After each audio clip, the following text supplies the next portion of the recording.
Bismillahirrahmanirrahim. Assalamualaikum warahmatullahi wabarakatuh. Alhamdulillahirabbil alamin wassalatu wassalamu ala asyrafil mursalin sayyidina wa maulana Muhammadin wa ala alihi wa sahbihi ajma'in. Asyhadu an la ilaha illallah wahdahu la syarika lah, al-malikul haqqil mubin. Asyhadu anna sayyidina Muhammadan abduhu wa rasuluh, shadiqul wa'dil amin. Allahumma salli wa sallim wa barik alaihi wa alihi wa ashabihi wa man tabi'ahum bi ihsanin ila yaumiddin wa alaina ma'hum bi rahmatika arhamar rahimin. Para jemaah yang dimuliakan Allah, saya mencintai kalian semua karena Allah. Semoga Allah pertemukan kita di dunia dalam taat dan di akhirat di surga di Allah Subhanahu wa taala. Insyaallah pembahasan kita malam hari ini kita sudah 2 minggu yang lalu membahasnya di TV One di Masjid Permata Qalbu, tapi malam hari ini lebih luas kita akan membahas ciri-ciri dukun dan tukang sihir menghadirkan jin.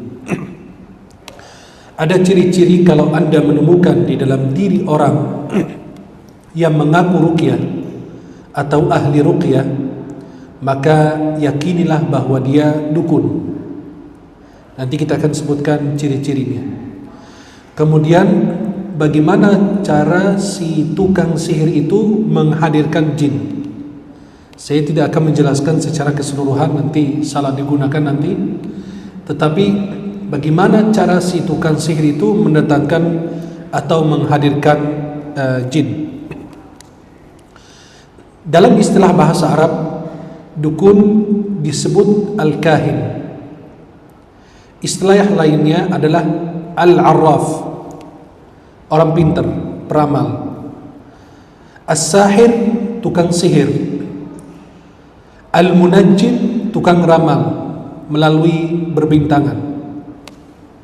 Maka kita punya beberapa istilah. Ada yang disebut dengan al-kahin, itu dukun. Ada yang disebut dengan al-arraf, orang pintar atau beramal. Ada yang disebut as-sahir, tukang sihir. Ada yang disebut al-munajjim, dia menggunakan bintang. Nanti kita akan tahu bagaimana caranya dia bisa menghadirkan jin melalui bintang-bintang. Dukun itu adalah orang yang memiliki pikiran tajam, berjiwa jahat, berkarakter panas. Lalu mereka diizinkan oleh syaitan-syaitan karena adanya kecocokan di antara mereka dalam masalah-masalah tersebut. Dan syaitan itu juga memberikan pertolongan kepada mereka dengan segala kemampuan yang mereka miliki. Artinya antara dukun, sahir, tukang sihir dan jin atau syaitan itu ada kecocokan di antara mereka. Yang tukang sihir sujud dan kufur kepada Allah dan menyembah, memohon pertolongan kepada jin. Jin otomatis akan mematuhi apa yang diinginkan oleh si tukang sihir. Nanti kita akan mengetahui caranya. Tapi ketahuilah bahwa mendatangi dukun itu hukumnya haram. Dari Abdullah bin Umar, Rasulullah SAW bersabda, "Mafatihul ghaibi khamsun." Kunci ghaib itu ada 5.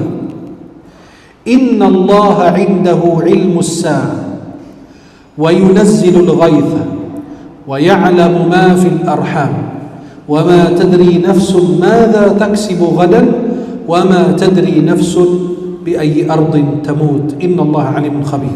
Itu ayat Al-Qur'an, tapi di dalam hadis Rasulullah. Sesungguhnya kata Nabi SAW, kunci ghaib itu ada 5 yang hanya diketahui oleh Allah. Innallaha indahu ilmus sa'ah. Allah sendiri yang mengetahui kapan hari kiamat. La malakun muqarrab wala nabiyyun mursal ya'rifu mata as-sa'ah.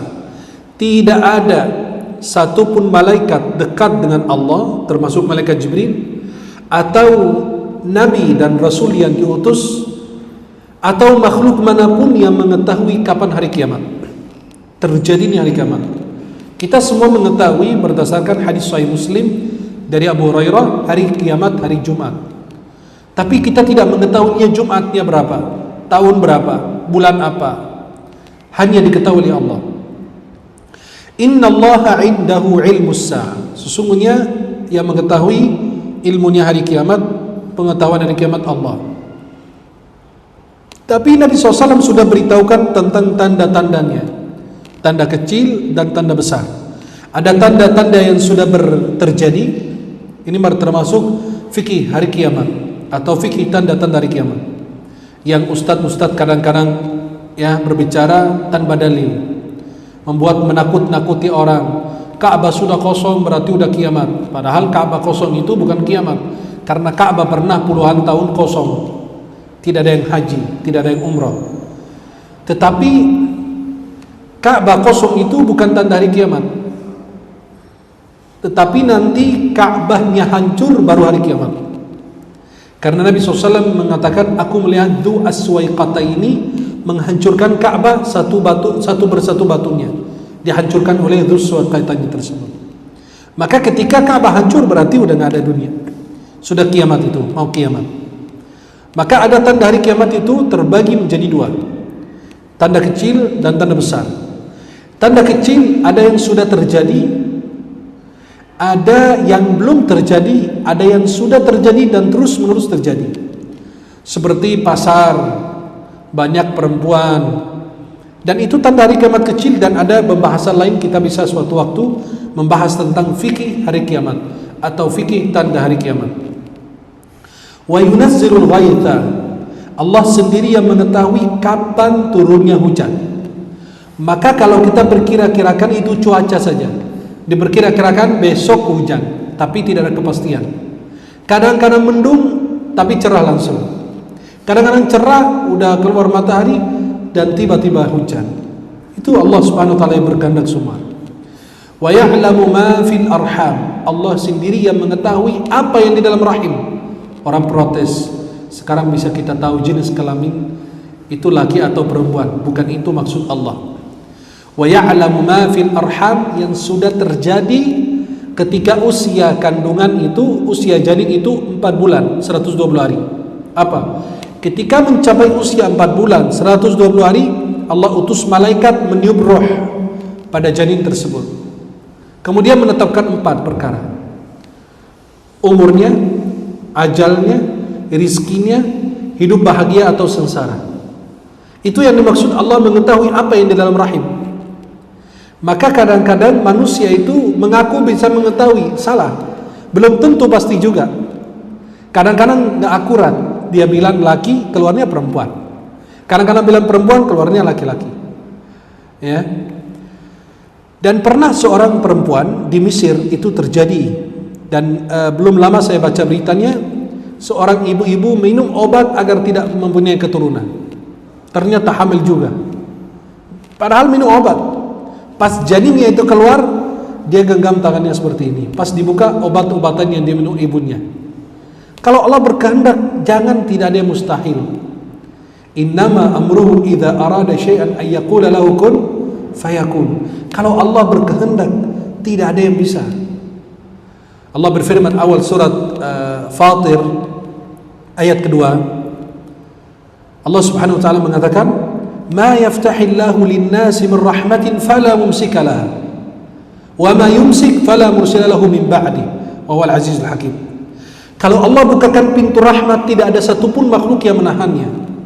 Dan kalau Allah menutup pintu rahmatnya, tidak ada satupun makhluk yang bisa membuka pintu-pintu rahmat tersebut. Maka Allah mengetahui tentang hari kiamat, Allah mengetahui kapan turunnya hujan, Allah mengetahui apa yang di dalam rahim itu. Wa ma tadri nafsun madza taksibu ghada. Tidak ada satupun yang mengetahui apa yang dia peroleh esok hari. Siapa yang tahu besok apa yang terjadi? Kita tidak tahu.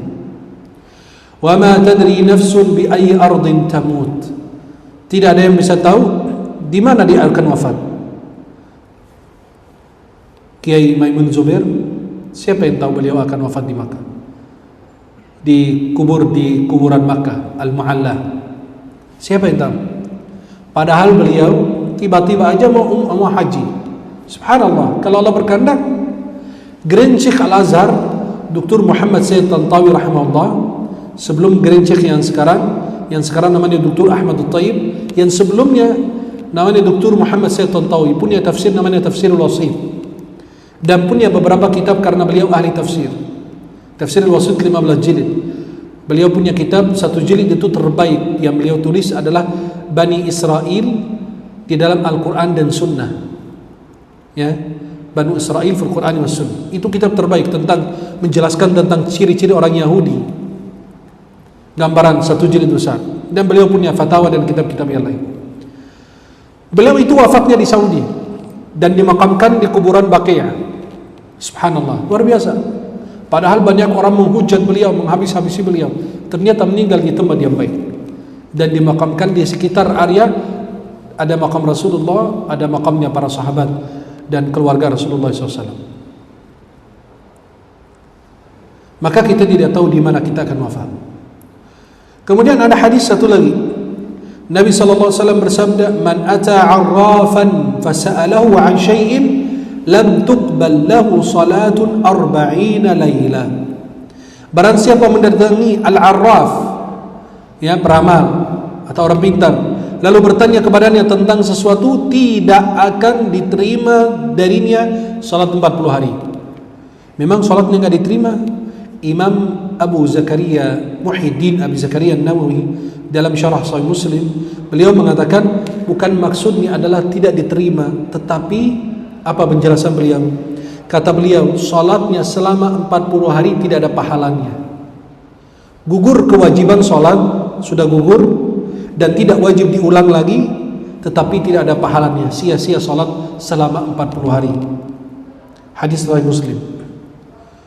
Kemudian Rasulullah SAW menjelaskan dalam hadis yang lain, "Man ata kahinan faqad kafara bima unzila ala Muhammad SAW." Barang siapa mendatangi, yakni ya orang-orang kahin yang kita kenal, peramal atau orang pintar atau tukang sihir atau dukun atau siapapun itu, ya. Ini yang bagian pertama dari menggauli perempuan dari duburnya, ya, atau perempuan sedang haid. Kemudian akhir hadisnya itu, barang siapa mendatangi kahin dukun, maka dia telah kafir kepada apa yang Allah turunkan kepada Nabi Muhammad SAW. Kalau kata Nabi, kalau anda datang kepo, penasaran saja, kepingin tahu apa yang disampaikan, nggak percaya, cuma kepo saja, penasaran, tidak diterima salatnya 40 hari. Tapi kalau sampai anda percaya dengan omongan dia, maka anda telah kafir dengan apa yang Allah turunkan kepada Nabi Muhammad sallallahu alaihi wasallam. Ini ada beberapa tanda yang bisa kita jadikan rujukan bagi kita untuk mengenal si tukang sihir itu. Yang pertama, menanyakan nama ibu pasien. Ada orang sakit, dia mau ngobatin, dia nanya, nama ibumu siapa? Kalau sampai dia menanyakan nama ibu pasien itu dukun, sudah jelas, tidak pakai tawar-menawar lagi. Kalau anda mendatangi orang, lalu anda bertanya kepada dia, bertanya kepadamu, nama ibumu siapa? Yakinilah bahwa dia dukun. Kecuali kalau ibumu yang sakit, kemudian beliau nanya namanya siapa, itu hal wajar. Tapi kalau anda yang mau berobat, lalu dia bertanya kepada anda, nama ibumu siapa? Itu dukun. Yang kedua, meminta salah satu dari beberapa benda bekas yang dipakai si pasien. Baju, topi, sabuk tangan, atau kaos. Tapi biasa dia selalu meminta yang masih ada keringatnya, yang belum dicuci. Ya, nanti kita akan kenal, ya, cara menggunakan athar bekas daripada si pasien itu untuk membuat sihir. Kita akan mengenal caranya sekarang.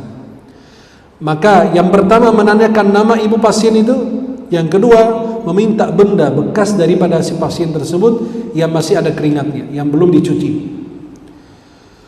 Kemudian berikutnya, terkadang meminta hewan dengan kriteria tertentu untuk disembelih, ya, dengan tidak menyebut nama Allah padanya, dan terkadang darah binatang tersebut yang disembelih dioleskan pada beberapa tempat penyakit yang dirasakan oleh pasien atau melempar binatang tersebut ke tempat-tempat tertentu, seperti bangunan-bangunan yang hancur, atau rumah lama, atau rumah tua yang tidak dihuni orang, atau di tempat sampah dan lain sebagainya. Dia ada permintaan dari jin, buang ini di mana.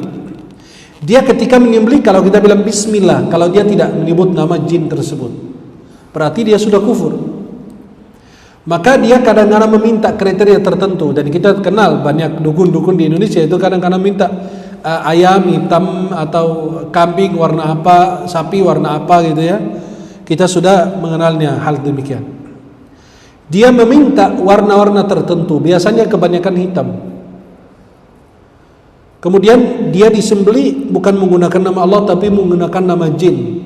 Sesudah dia menyembelih, kadang-kadang dia ngambil darah daripada binatang tersebut, dioleskan ke bagian-bagian yang dirasakan oleh orang-orang pasien yang sakit. Dia sering pusing, diolesin di kepala dia, ya. Kemudian kadang-kadang dibuang, atau binatang tersebut dibuang ke tempat yang diminta oleh si jin tersebut. Kemudian yang keempat, penulisan mantra-mantra tertentu, ya. Kadang-kadang dia tulis bahasa-bahasa yang Anda tidak paham, atau huruf-huruf terputus. Seperti ini. Ini contohnya ditemukan di salah satu negara, saya kurang tahu di Mesir apa di mana. Ini mantra-mantra, dan dia menggunakan foto orang.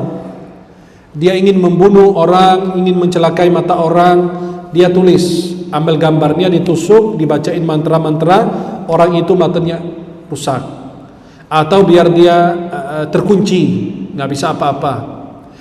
Sampai ada perempuan belum lama di Mesir, itu beliau itu dikunci oleh salah satu dukun, dia pakai gembok, pakai fotonya, baca mantra-mantra, dipakein gembok, ya.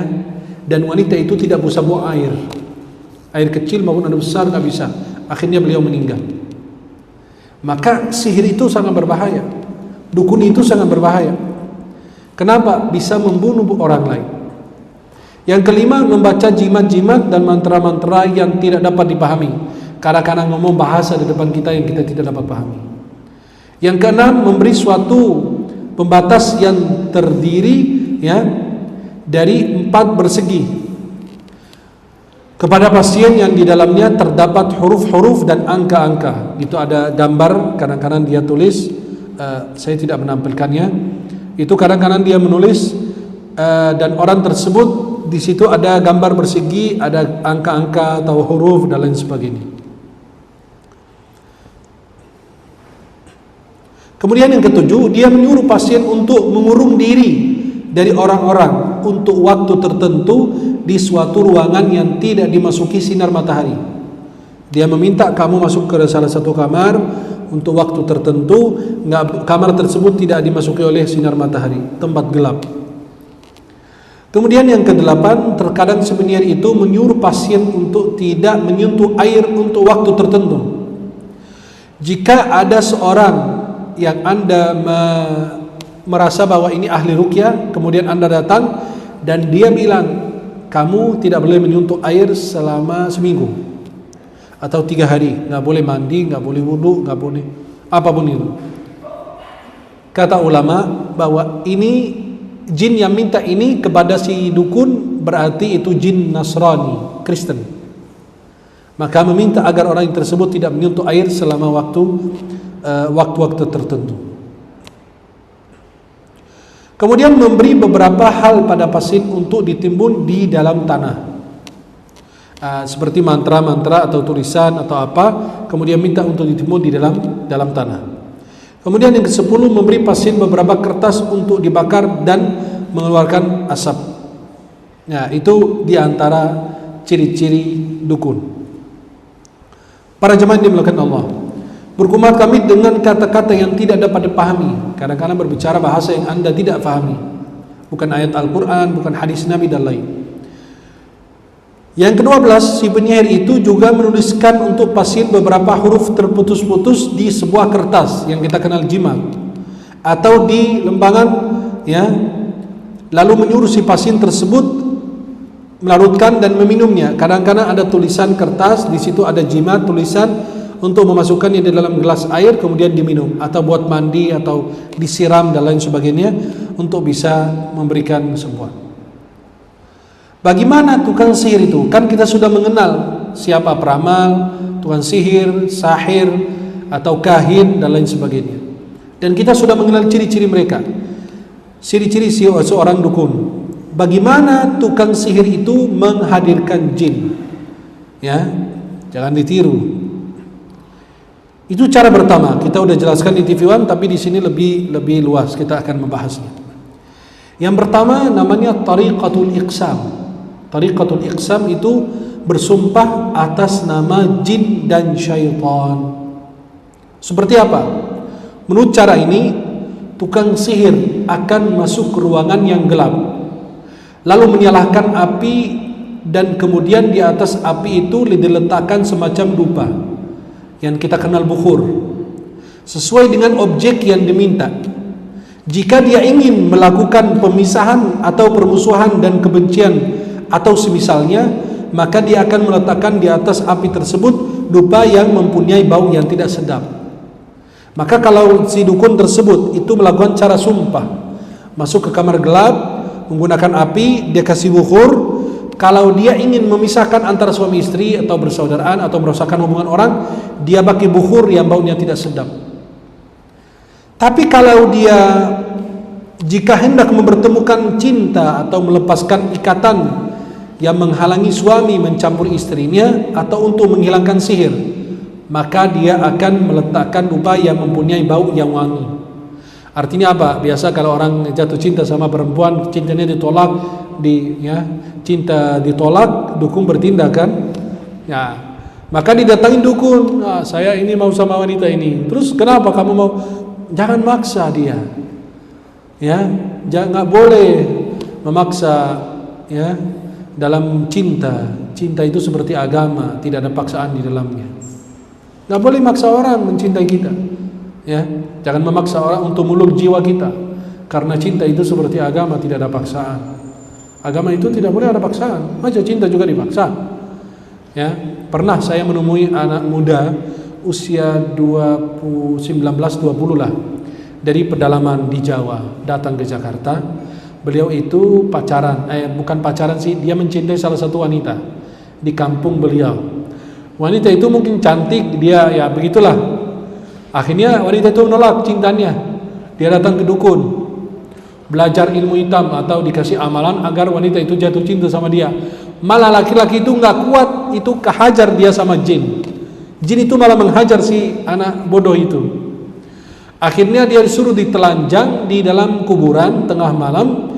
Ada batu yang diletakkan di tempat-tempat tertentu. Kemudian mandi di sungai tengah malam. Jam 12, jam 1 mandi. Lama-lama dia nggak kuat. Orang jin nyerang tubuh dia, nggak kuat. Udah dia berubah. Dibawa ke Jakarta. Itu anak ketawa sendiri. Kalau orang ngobrol ini dia ketawa sendiri.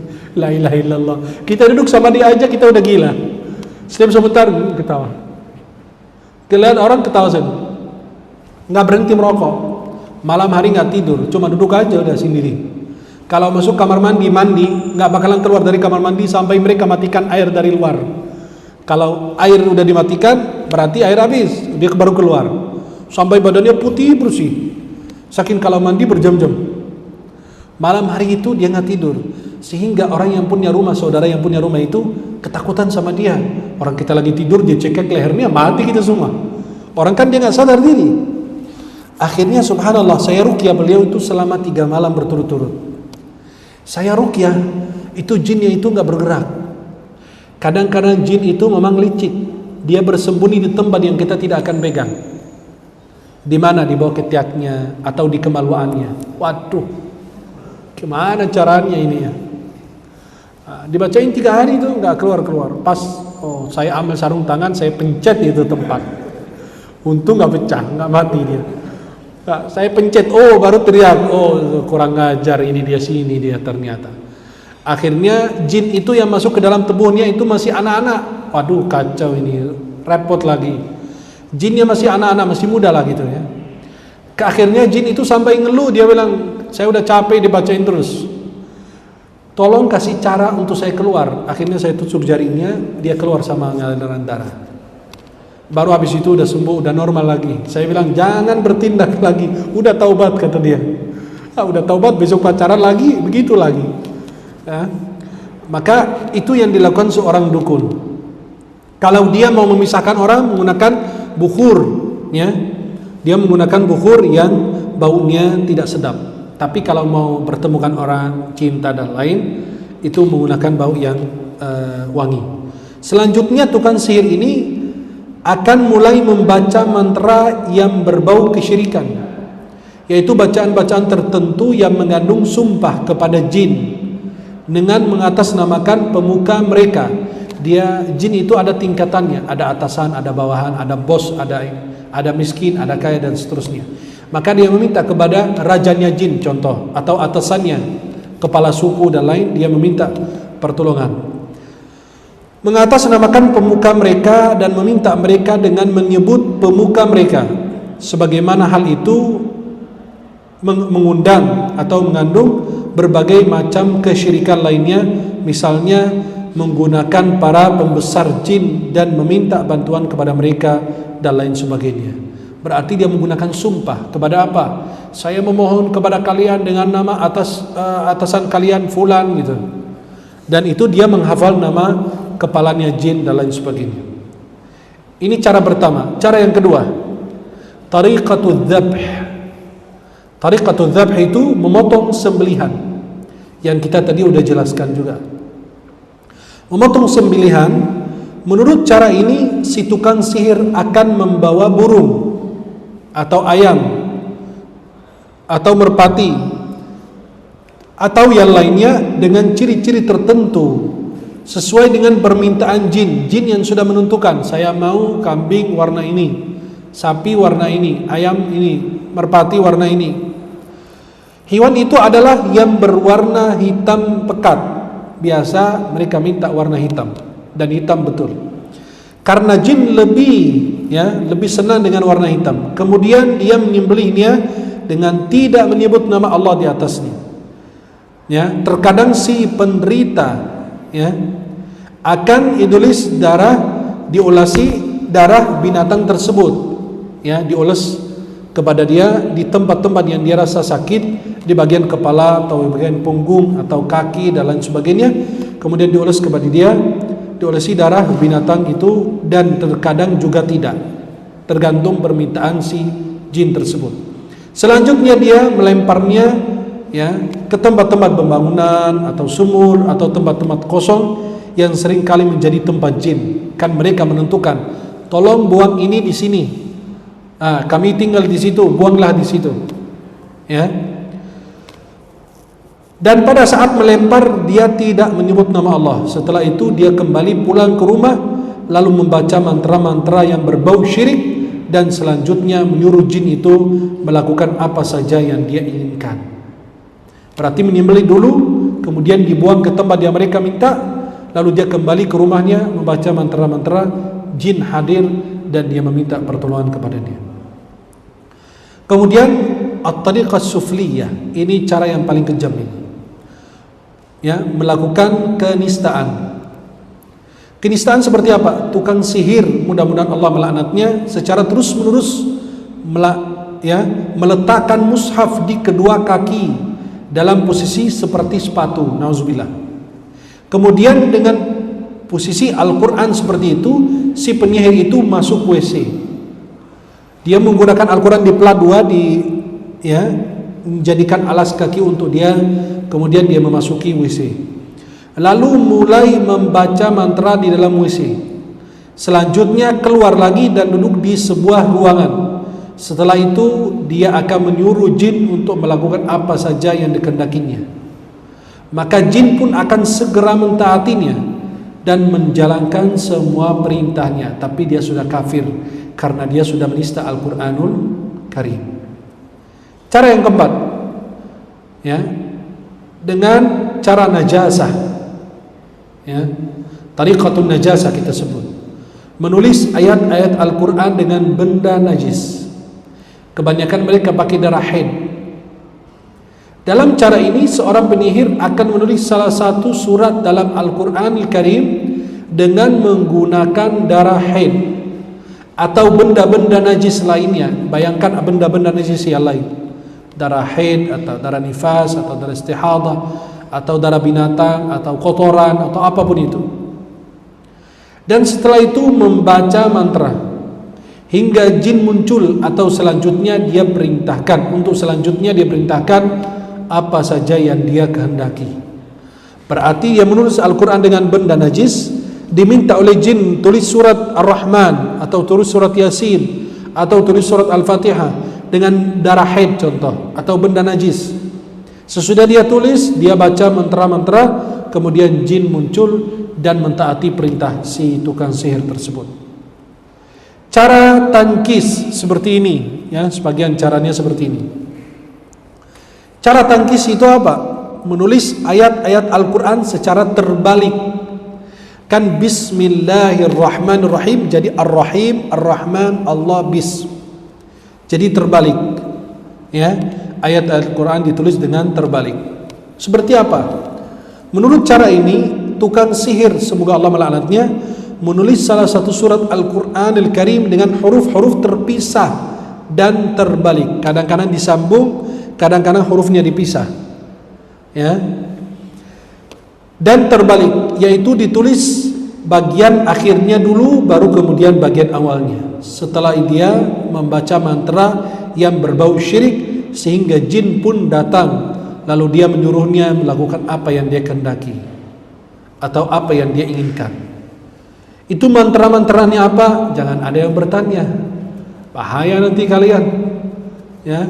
Maka itu ada bacaan-bacaan tertentu, bertawassul, kadang-kadang menggunakan kata al-ajal, al-ajal, as-sa'a, as-sa'a, al-wahad, dan seterusnya, jangan dihafal. Itu kadang-kadang menggunakan dan aqsamtu alaikum fulan, gitu, disebut nama jinnya, kemudian menghadirkan jin, lalu dia meminta apapun kepada jin, dan jin pasti akan melaksanakan perintahnya. Cara tanjim yang kita sebutkan, menyembah bintang. Cara tanjim, menyembah bintang. Dia menunggu bintang tertentu muncul, baru dia meminta tolong. Cara ini disebut juga ar-rasd. Ar-rasd itu apa? Karena dengan cara ini seorang tukang sihir akan memantau munculnya bintang tertentu. Kan ada bintang-bintang tertentu, dia menunggu bintang tersebut muncul. Kalau bintang tersebut sudah muncul, kemudian berbicara dengan bintang tersebut dengan membaca mantra-mantra sihir. Ketika dia menunggu, menanti-nanti salah satu bintang, ketika bintang itu muncul, dia baca mantra-mantra kepada bintang tersebut. Selanjutnya membacakan mantra lain yang mengandung kesyirikan dan kekufuran kepada Allah. Setelah itu dia melakukan beberapa gerakan yang dia akui, gerakan-gerakan tersebut dapat menurunkan spiritual bintang-bintang, padahal sebenarnya hal itu merupakan bentuk penyembahan bintang tersebut selain dari Allah Subhanahu wa taala. Maka dia membaca, menunggu bintang tersebut muncul. Ketika bintang itu muncul, dia membaca mantra-mantra dan dia melakukan gerakan-gerakan tertentu. Dia merasa bahwa nanti ada ilmu dari bintang tersebut diturunkan kepada dirinya. Pada itu ada berbau kemusyrikan. Meskipun orang tersebut melakukan gerakan tersebut tidak menyadarinya. Kadang-kadang ya di luar, ya, sesuatu yang tidak bisa dikendalikan. Ini foto wanita itu dikunci pakai gembok nih. Ini gembok. Yang ini menggunakan kalau nggak salah rambutnya atau bekas bajunya. Ini rambut. Itu dipakein gembok. Artinya wanita itu digembok seumur hidupnya, nggak bisa kemana-mana. Ya. Dan digembok artinya biar tidak nikah dan seterusnya, ya, tidak punya keturunan dan lain sebagainya. Itu namanya cara al-athar, memanfaatkan benda bekas pakai, benda yang digunakan oleh si pasien tersebut. Seperti wanita ini kan dia menggunakan, nih ada fotonya, dia menggunakan gembok. Dia gembok, ya, dibolongin terus digembok tuh fotonya, dibacain mantra-mantra, wanita tersebut bisa tidak hamil, bisa tidak nikah, bisa dia menjauhi keluarga dan seterusnya. Tapi dia menggunakan bekas daripada wanita tersebut. Menurut cara ini, si penyihir akan meminta beberapa barang bekas pakai dari si pasien. Seperti apa? Sabut tangan, penutup kepala, seperti jilbab dan lain, atau peci, baju atau sepakat kain dan lain sebagainya yang masih berbau keringat si pasien tersebut. Syaratnya harus masih ada keringatnya, belum dicuci. Kemudian si penyihir itu akan mengikat ujung sapu tangan itu. Dia mengikat ujungnya. Coba apa yang dia lakukan? Lalu mengukurnya sepanjang 4 jari. Dan sapu tangan itu dipegang dengan kuat. Lalu dibacakan surat At-Takatsur atau surat pendek lainnya dengan suara yang keras. Selanjutnya si penyihir itu membacakan mantra yang berbau syirik secara pelan. Berarti di luar dia baca ayat surat At-Takatsur, tapi di dalam dirinya dia membaca mantra-mantra yang berbau kemusyrikan. Kemudian memanggil jin seraya berkata, jika penyakit, wahai jin fulan, disebutin namanya, jika penyakit yang dideritanya itu, contoh ada orang sedang sakit, dia pakai jilbab, dia ngambil jilbabnya, ujungnya diikat dan dipegang dengan kencang, lalu dia memanggil jin, wahai jin, jika penyakit yang dideritanya itu disebabkan oleh jin, maka pendekkanlah sapu tangan ini atau kain ini. Dan jika penyakit itu akibat kedengkian, hasud, maka panjangkanlah sapu tangan itu. Berarti yang pertama, kalau dia ketika mengikat ujungnya, dia memanggil jin dengan kencang, maka dia bilang apa? Jika yang dideritakan penyakit oleh fulan ini karena jin diguna-guna, maka pendekkanlah sapu tangan ini. Tapi kalau dideritanya karena dengki, orang hasud, maka panjangkanlah sapu tangan ini. Dan jika penyakit itu termasuk dari bagian kedokteran, tuh bayangkan, sampai dia bisa tahu ya, berarti jin sudah disebut, dengki sudah disebut, hasud, ketiga dokter. Maka hendaklah kalian membiarkan sebagaimana wujudnya, artinya tidak panjang, tidak pendek, diamkan aja begitu. Kemudian tukang sihir itu akan mengukurnya sekali lagi. Jika dia mendapatkan sapu tangan itu terlalu panjang, melebihi 4 jari, maka si penyihir itu akan mengatakan Anda terkena penyakit dengki. Dia bisa tahu. Dan jika sapu tangan itu pendek, maka dia akan mengatakan Anda ini telah dirasuki jin atau diguna-guna. Dan jika dia mendapatkan sapu tangan itu seperti adanya, artinya tidak panjang, tidak pendek, maka 4 jari maksudnya, maka dia akan mengatakan tidak ada masalah dengan diri Anda, silahkan berkonsultasi ke dokter atau berobat ke dokter. Itulah cara jin atau cara si tukang sihir menghadirkan dan mendatangkan jin kepadanya agar dia bisa meminta tolong kepada jin tersebut. InsyaAllah yang akan datang kita akan mengenal cara-cara atau jenis-jenis sihir. Sihir apa? Sihir itu buat orang penyakit, sakit. Ada sihir untuk memisah antara suami istri. Ada sihir dan lain sebagainya. Sihir buat orang gila, buat orang stres, dan seterusnya. InsyaAllah di pertemuan yang akan datang kita akan mengenalnya. Semoga yang saya sampaikan bermanfaat. Aqulu qawli hadza wa astaghfirullah li wa lakum. Wallahu ta'ala a'la wa a'lam bis-shawab.